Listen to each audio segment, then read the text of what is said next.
After 90 minutes here at BMO Field, it's Toronto FC 0, Kansas City 0 in Toronto FC's home opener. The Reds will leave here a bit disappointed, expected to get a little bit more out of this game. Kansas City missing a few players.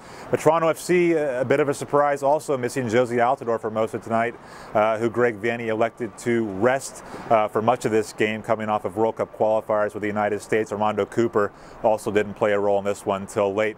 One of the storylines coming out of this one is going to be Clint Irwin, who went down midway through the first half with an apparent hamstring injury.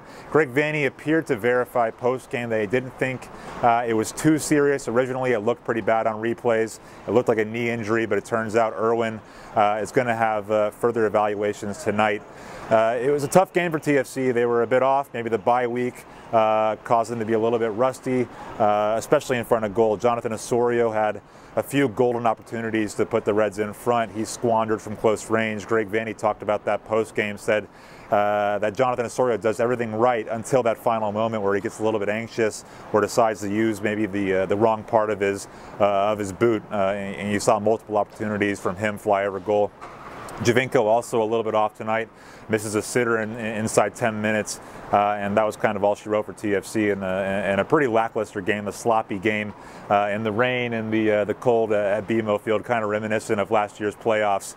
TFC returns to BMO Field next weekend against Atlanta. It's going to be a tough test. Atlanta will be without one of its best players, though, in Josef Martinez.